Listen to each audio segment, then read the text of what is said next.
They're a team, you know. Right now, man and dog are speaking exactly the same language. It may look simple. The man gives the orders and the dog follows, but like any team, it takes a lot of working together to make a complex event look so simple. They're just playing, these two, but that's how they've always been, buddies. This is Charles Journey and his dog, Allie. Charlie's one of the most respected trainers in the business. He trains Allie with techniques proven by Richard Walters over the last 30 years. Today, the dog retrieves a bumper. Soon it'll be duck season. She'll have a real bird in her mouth. Charlie, Allie, and some other retrievers are going to show you how Richard's ideas can help train your dog.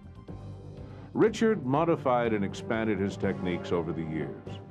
But one of the fundamentals was always make the dog part of the family. You're about to learn how one dog can be trained for two distinct roles. Around the house, he's a pet. With Dad, he's a master hunting retriever. Watch what he can do. If you follow the steps in this videotape, you'll have a skilled retriever by the time he's 1 year old. We'll start at the beginning, bringing home a puppy, and end with a dog you'll be proud to have in the blind or quartering a field. Apply what you're about to see, and you'll save time and frustration for both you and your dog. Good girl. This video is about hunting dogs. The working breeds have many uses. We're going to teach you one thing in this, and that's how to train your dog to be a good hunting dog. Let me explain what a hunting dog does. They chase game and follow scent. This is something that their parents, their grandparents, and their great-grandparents have always done. If you hunt a dog, you're going to keep the edge on that heritage to chase game and follow scent.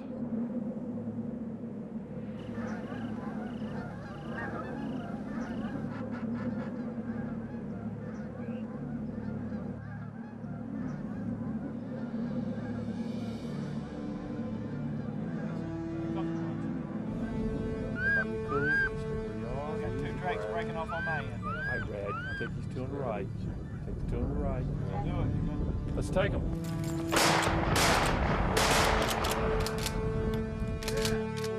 got two over here on my side. Is the dog marked 9?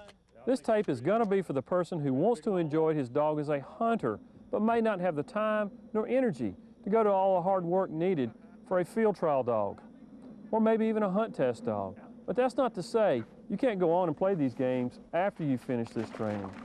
The main thing we're trying to give you here is a dog that you can enjoy having as a hunter.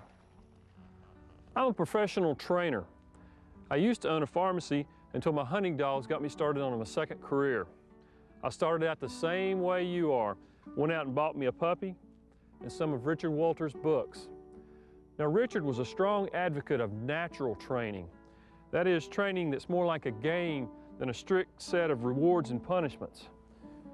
Here, pup. These guys come with a lot of genes that make them want to retrieve. Our job is to wake those genes up. We want to nurture that desire to chase game. Natural training is all about understanding how dogs learn. Now, they come with a built-in desire to please, and that's why we domesticated them eons ago. But learning to learn is not built in. We have to instill that through training, and we're going to show you a step-by-step way to go. But before we get started, I want to show you where all of this training is going. This is Grandmaster Retriever, Working Retriever, Rawls Southland Duck Soup, better known as Duck. He was trained by Olive and Richard Walters. He's going to show you what a good retriever can do. We're going to break the jobs down into the simplest terms to make it easier for you to understand what we're trying to accomplish. Now, a good retriever needs to have 3 basic commands in them: sit, stay, and come. We're going to base all of our other training on those 3 commands of sit, stay, and come. Here's an example. Let's go, Duck. Hunt him up. Hunt him up. Hunt him up. Hunt him up. Good boy. You want to work the dog no further out than gun range. We only use the sit, stay, and come commands. Hunt him up. Hunt him up. Keep the dog close enough to where we could hunt without him going out and flushing a bird outside of shotgun range. Hunt him up. Good boy. When he gets out too far, we'll bring him back with come around. Hunt him up. Hunt him up. Good boy, Duck. Hunt him up. Hunt him up. Or we can use the whistle to bring him back in. Hunt him up, hunt him up, hunt him up. Always want to keep the dog under control and keep him in range. Get ready. In a duck blind, the dog's going to have to sit and stay. She can't go rushing out the first time we stand up and shoot. That would be very unsafe for her, and she won't be able to see the birds fall as well. She might miss a second bird that comes down. Therefore, she must learn to sit and stay at heel. Heel. Allie. I want to see this one. Come here, Bubba. Selecting the right puppy is important for good training. But don't shut off this tape if you already have a dog. There's plenty in here for you. There's nothing like seeing the parents of a litter work, but you can't always arrange that. Though you can get some idea of the working history of a bloodline by looking at your prospective new family member's pedigree. Certificates from the North American Hunting Retriever Association, NARA, are a good way to judge if a dog is a working hunter rather than a show dog. When these NARA ratings appear on pedigrees, it's your way of knowing if a pup comes from proven hunting stock. Hey, give me the puppy. No. All right, don't cry, girl. He's a cute little puppy. I think he's going to be spending a lot of time with us. Yeah. Okay. It's no accident that we're going to begin this video on training by talking about puppies. Now, Richard Walters learned a very important principle from the animal behavior researchers years ago, and that was start training early. And by early, we mean 7 weeks, or to be more precise, on the 49th day.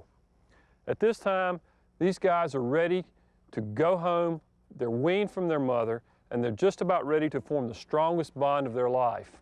You're going to be the one to take their mother's place. You're going to provide them with food, companionship, and love. If you start training a dog that's not been with you from puppyhood, you may have serious problems. The dog already has a mind of its own. You may be able to train it, but it will be harder on both of you. A young brain, whether it's a child's or a dog's, is like a sponge.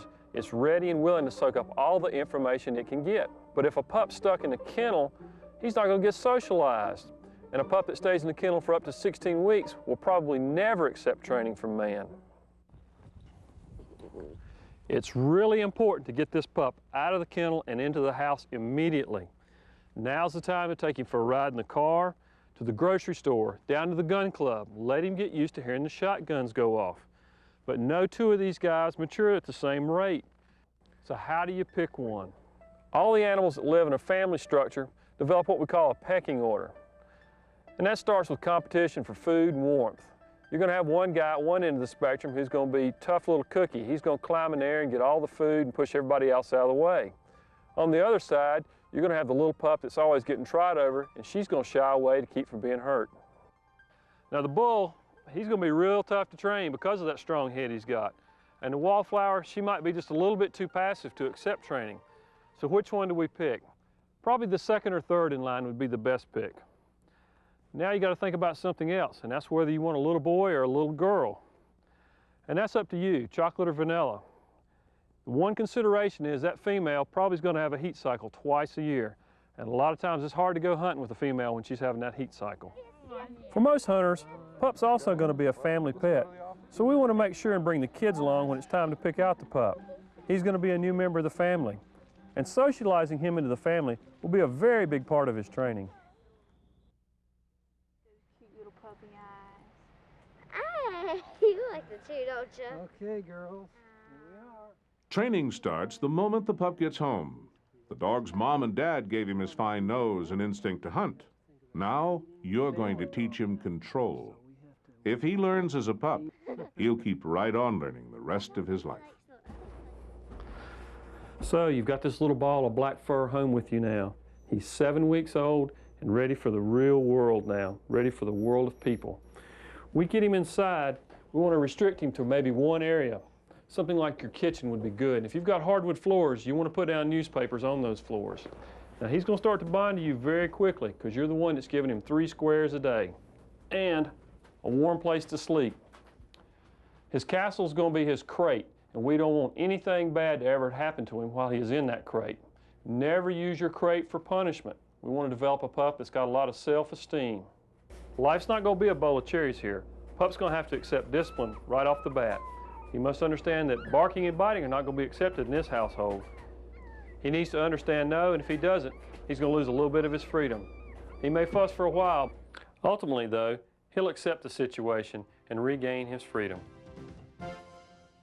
While this tape's not about housebreaking, there are a couple general rules you need to understand. Anytime the pup wakes up, he is fed, or he comes out of his crate, he must go outside at that time, and he can't come back inside until he's relieved himself. At 7 weeks, when you get this puppy home, it's time to start the training. We're going to begin playing fetch with pup. Good boy, good boy. At first, we're going to get him real excited about it. Tease him, get him to where he'll chase it. Good boy, pup, pup, pup, pup, pup. Then we're going to throw it out a couple feet. He's going to pick it up. We're going to try to get him to come back to us. We're going to keep teasing him. I'm going to talk for a second about certain ages. The animal behaviors have taught us that it's very important what a pup learns and how they learn as they mature. These dates are essential. Don't worry about it if your pup is a day or two behind or even ahead. All pups are different. The main thing is don't go on to the next step until the last step has been learned very well. I'm going to keep throwing the bumpers out for him, the little puppy bumpers. Get him to go out and retrieve it, throw it just a couple of feet. Good boy. Good boy. Praise him and get him to come back to you. Good boy. Good boy. Give. The main thing here is you want to keep the game going. Up, up, up, up, up, up, up, up, up. Good boy. Okay. Good dog. Good boy. Give. The quicker you throw it back out, the quicker he'll realize if he brings it back to you, the game continues. Here, pup. We never want to use food as a reward for retrieving. Always the retrieve is the reward itself. That's what the animal was bred to do, retrieve. What do you do if the pup doesn't show any interest in the bumper at all? Pick it up, shake it around in front of him and tease him with it. Or what if he drops it, doesn't want to play with it? Keep jumping around in front of him, then praise him and call him back to you. The first thing we're going to teach in obedience is sit, stay, and come. We can't teach these commands, though, until pup knows his name. We pick out a name, and every time we address him, we call him by his name.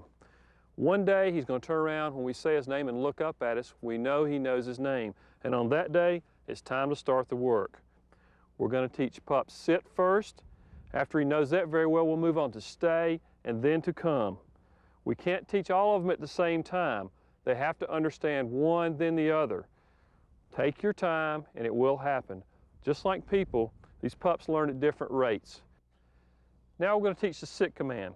We're going to find us a roadside and put pup on a leash. He should be used to it by now since we've been taking him for walks in the neighborhood. We're going to call the pup to us. Come on, pup. Come on. When he gets beside us, we're going to pull up on the leash lightly and push down lightly on his bottom and say, sit. Good boy, Clint. Sit. Sit. Very good. We'll go walk forward some more. Come on, Clint. Sit. Pull up on the leash lightly. Good boy. Go forward again. Here, pup. And sit. Push down on his bottom. Sit. Good boy. We're going to do this 4 or 5 times, and then we're going to take off and have some fun together. We're going to come back later in the day, maybe in this same area, and repeat the commands. Go through 4 or 5 sit exercises with him, and then we'll go have some more fun. And now tonight at supper time, we're going to come back and repeat it 4 or 5 more times right in front of the food bowl. We're going to teach him sit. Make him sit, and then we're going to feed him. Tomorrow, we're going to add the whistle with it. On a stormy day,